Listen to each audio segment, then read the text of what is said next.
Hi friends, good morning అండి. ఏం చేస్తున్నారమ్మా? అందరూ బాగున్నారా? ఈరోజు కూర విశేషాలు ఏంటో తెలుసా? ఇదిగో పెట్టాను, కళాయి పెట్టేశాను. ఈరోజు కూర చామదుంపలు, ఇదిగో ఆనియన్స్ టమాటాలు పచ్చిమిర్చికి చింతపండు నానబెట్టా. ఇగో ఎండురేలు, ఇగో కోడిగుడ్లు. మీకు అన్నీ దగ్గరికి పెడతా. కోడిగుడ్లు, ఆనియన్స్ టమాటాలు పచ్చిమిర్చి చామదుంపలు చింతపండు పులుసు రెడీ. ఇగో ఎండురేయిలు ఇవన్నీ వేసి ఈరోజు కోడిగుడ్లు పులుసు పెడుతున్నా. చామదుంపల పులుసు మా ఆయనగారికి చామదుంపల పులుసు కావాలంటమ్మా, అందుకనే వండుతున్నాను. చూడండి ఎలా వండుతున్నాను ఒకసారి. మనం అన్నీ ఇంగ్రీడియంట్స్ అన్నీ రెడీ చేసుకున్నాను ఏమా, దాకైతే పెట్టేశాను. ఇప్పుడు మనం ఆయిల్ వేసుకుందాం. చూడండి ఆయిల్ వేస్తున్నాను. ఇది చామదుంపలు కోడిగుడ్డు పులుసు అనమాట అమ్మ. గుడ్లు వేపుకుందాం ముందు. ఇవిగో కోడిగుడ్లు. ఎన్ని గుడ్లు? 8 గుడ్లు వేసాను. 8 కోడిగుడ్లు అమ్మ. 8 కోడిగుడ్లు వేసాను. కొంచెం పసుపు వేసుకుందాము. పసుపు కొంచెం, ఎందుకంటే గుడ్లు వేపుకోవాలి కదా, పసుపు వేసుకున్నాను. తర్వాత సాల్ట్ కూడా వేస్తున్నాను కొంచెం, ఎందుకంటే గుడ్లు అతుక్కోకుండా ఉంటాయి అన్నమాట. ఏం చేస్తున్నారమ్మా? అందరూ బాగున్నారా? వంటలు అయిపోయినాయా? ఈ రాత్ర వర్షం వచ్చిందమ్మా మాకు. ఇదిగో రైస్ అయిపోయిందమ్మా. ఇదిగో రైస్ అయిపోయింది. రైస్ వండేసాను. రాత్ర విపరీతమైన గాలి వర్షం అమ్మా. అప్పటికప్పుడు 10కి 11కి స్టార్ట్ అయింది. గుడ్లకి నాట్లు పెట్టలేదమ్మా. మనం కొంచెం నాట్లు పెట్టుకుందాం. ఇట్లాగా కొంచెం పగలకుండా, అంటే మన మీదకి రాకుండా కొంచెం ఉంటుంది అనమాట. ఇట్లాగా ఇప్పుడు వేసేసుకుందాం. సరే, అలాగా ఫ్యాన్ వేద్దామా అమ్మ.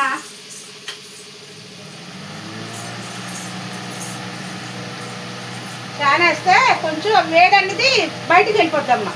అందుకని అన్నీ రెడీ చేసుకున్నాం కదా, అన్నీ రెడీ చేసేసుకున్నాం కాబట్టి త్వరగా అయిపోతుంది అనమాట. పులుసు చిక్కగా పెట్టుకోవాలి, మరి అంత పలుచగా కాకుండా కాస్త చిక్కగా పెట్టుకుంటే బాగుంటుంది. అంటే ఆయన గారికి ఎవరో చెప్పారంట, ఏంటి చామదుంపుల పులుసు తింటే మంచిది రాము, మోకాళ్ళు నొప్పులు అవి ఉండవు అన్నారంట. ఇంకా అప్పటి నుంచి పట్టుకున్నారు. వండుతావా తెస్తాను, వండుతావా తెస్తానండి. అయ్యి బాబా తెచ్చుకోండి బాబా వండుతాను అని చెప్పారమ్మా. చెప్తే అప్పుడు రాత్రి తెచ్చారనమాట. అయ్యి అంటే ఉడకబెట్టడం అయ్యి మీకు చూపించలేదమ్మా. ఇదమ్మా ఉడకబెట్టేశాను. ఉడకబెట్టి చక్కగా క్లీన్ చేసేసి చామదుంపలు నిజంగా తినొచ్చమ్మా. ఇది తినటం వల్ల జిగురు ఉంటుంది కాబట్టి మనకు మోకాళ్ళ నొప్పులకి అది పనిచేస్తుంది. అంటే గమ్ముని దుంప వస్తువులు గమ్ములు తినరు కదమ్మా, అని చేతన ఆయన ఏంటో ఇష్టంగా అడిగారు, దుంపలు వండుతావా అని. అమ్మా ఇగో గుడ్లు అయితే వేగిపోతున్నాయి. గుడ్లు తీసేసుకుందాం. కొంచెం అట్లా వేగాక అట్లా బాగుంటుంది పులుసులో కదమ్మా. క్రిస్పీగా గుడ్డు బాగుంటుంది అన్నమాట. చూసారా? నా వీడియోలు బాగా లైక్ చేయండి అమ్మా. లైక్ చేస్తున్నారా? వీడియోలకి సపరేట్ చేస్తున్నారా? ఇలా చూసారా? ఇలాగ గుడ్లు అన్ని దగ్గరగా పెట్టుకొని మీకు చూపిస్తున్నాను. ప్రతి ఒక్క ఐటెం కూడా ఎట్లా వేస్తున్నాను మీకు చూపిస్తున్నాను కదా. అంటే ఆ పక్కన టీవీ పెట్టుకొని నేను కొంచెం వంట చేసుకుంటాను అనమాట. నాకు కొంచెం హుషారుగా ఉంటుందని. అందుకనే మీకు డిస్టర్బ్ అవుతుందేమో, ఇంకెప్పుడు అలా చేయలే అమ్మ.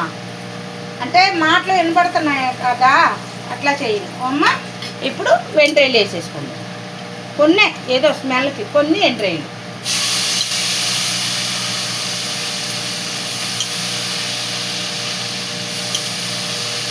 అంటే ఒక్కొక్కరు ఒక్కొక్క రకంగా వండుకుంటారమ్మా. ఇవి చాలామంది మసాలా పెట్టి వండుకుంటారు, తర్వాత ఏమే అల్లం వెల్లిపాయ పేస్ట్ చేస్తారు. నేనేమి ఇట్లా, ఎందుకంటే మనము రొయ్యలు వేస్తున్నాం కదా, అందుకనే అటువంటి ఏమీ వేయట్లేదు. మళ్ళీ టేస్ట్ మారిపోతుందమ్మా. అందుకని మంచి కమ్మటి వాసన వస్తుందమ్మా.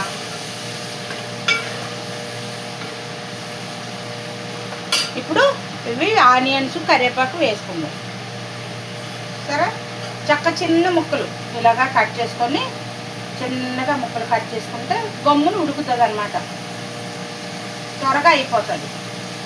టైం ఎంత అయింది అనుకుంటున్నారమ్మా? 12 అవుతుంది. తెల్లవారు నిద్ర లేదమ్మా, కరెంటు పోయిందా? నిద్ర లేదు. పొద్దున్న ఇప్పుడు 10ంటికి ఇచ్చాడు కరెంటు. ఇది ఇట్లా మగ్గుతాయి అమ్మ. కొంచెం మగ్గాక అప్పుడు టమాటా వేసుకున్నాం. ఇప్పుడు కూరకు సరిపడగా ఉప్పు వేసేసుకున్నాం అమ్మ. ఆల్రెడీ కొంచెం ఉప్పు వేసాను కదా, అందుకే కొంచెం తగ్గించుకుందాం. కావాలంటే తర్వాత వేసుకోవచ్చు. మనం ఈ లోపల చింతపండు పులుసు కూడా పిసికేసుకుందాం.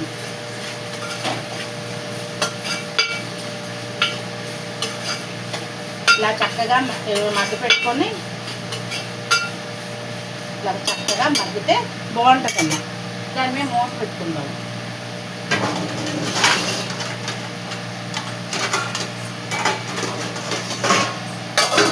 మూత పెట్టుకుందాం. మీరు తింటున్నారా? అప్పుడప్పుడు తినండి అమ్మా, మంచిది ఆరోగ్యానికి. చామదుంపల పులుసు అని. రైస్ అయిపోయిందమ్మా, రైస్ అయితే అయిపోయింది. మూత పెట్టేసాను, కొంచెం ఉంచి కట్టేస్తాను. ఇంకేంటమ్మా విశేషాలు? వీళ్ళు కింద మూత కట్టలేదమ్మా,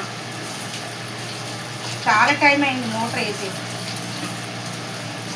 మన వాటా వచ్చేటప్పుడు వాళ్ళు అలాగే చేస్తారు, కట్టరు కొమ్మి.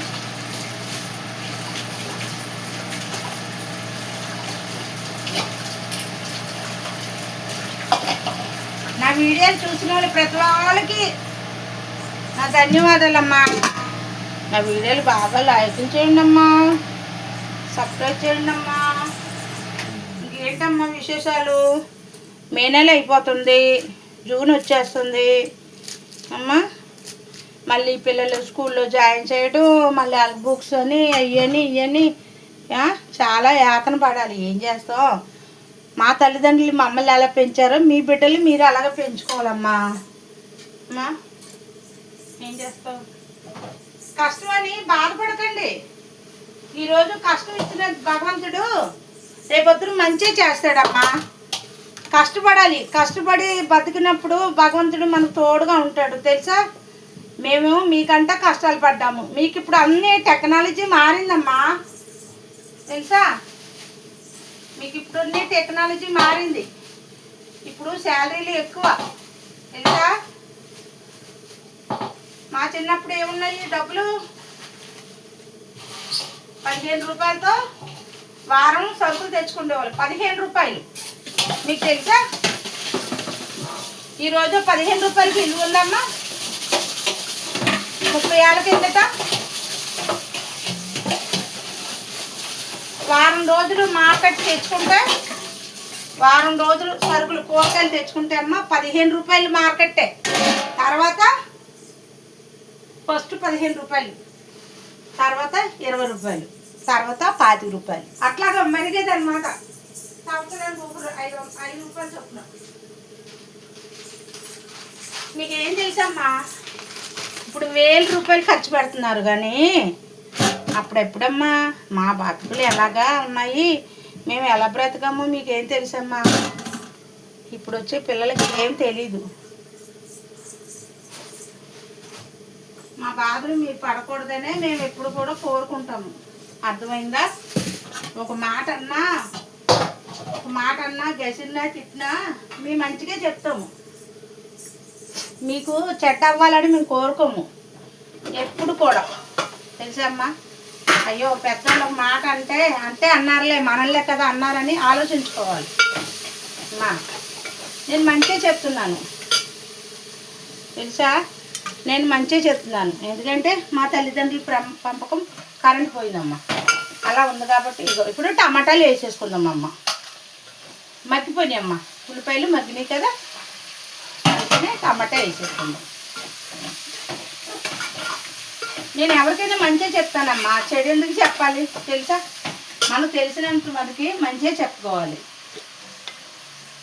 పసుపు కొంచెం వేసుకుందాం. ఆల్రెడీ ఇందాక వేసాను కదా, కొంచెం ఎక్కువ వద్దు అమ్మా. అది ఇది ఎలా మగ్గితే ఎండ్రే వేసాం కాబట్టి ఆ స్మెల్ అనేది కమ్మగా ఉంటుంది, బాగుంటుంది. మీకు ఇంకోటి తెలుసా? ఒక్కసారి ఉండండి. కొన్ని మెంతులు వేసామని పేరుకి కొంచెం చిటికుడు అట్లా వేస్తే పులుసు కదమ్మా, భలే కమ్మగా ఉంటుంది. మెంతులు వేసుకుంటే భలే కమ్మగా ఉంటుంది అన్నమాట. కాస్తంత అంటే పోపు అప్పుడు వేయలేదు అనుకోవచ్చు, అంటే నేను విడిగా వేస్తున్నా. కాస్త జీలకర్ర టేస్ట్గా అన్నమాట. అది అమ్మ, ఇవి ఇలా మగ్గుతున్నాయి కదా. ఇప్పుడు ఏం చేసుకున్నామంటే ఈ చామదుంపలు ఉన్నాయి కదా, ఇవి వేసేసుకుందాం. గొప్ప చిగురు ఇందులో ఈ దుంపలు కొన్ని ఉన్నాయి కదమ్మా, కొన్నే వండు కొన్ని తీసి అన్నారు మా ఆయన గారు. కొంచెం కదమ్మా కూర, రేపొద్దున కన్నా బాగుంటుంది కూర. పులుసు ఎప్పుడైనా సరే, చేపల పులుసు అయినా దుంపల పులుసు అయినా ఈ వాళ్ళకంట మరుసటి రోజు కమ్మగా ఉంటుంది. ఎందుకంటే ఆ పులుపు, ఆ ఉప్పు, కారం ఆ దుంపలకు పెట్టి టేస్ట్ బాగుంటుంది అనమాట. అని చేతన అట్లా బాగుంటుంది అనమాట చెప్తున్నాను నేను. పులుసు అనేది ఆ రోజుకి రాజు కన్నా మరుసటి రోజుకి మాత్రం అమోఘంగా ఉంటుంది. ఇవి ఆల్రెడీ ఉడకపెట్టేసినాయి కదా, మనం ఏం వాటర్ వేయక్కర్లేదు, డైరెక్ట్గా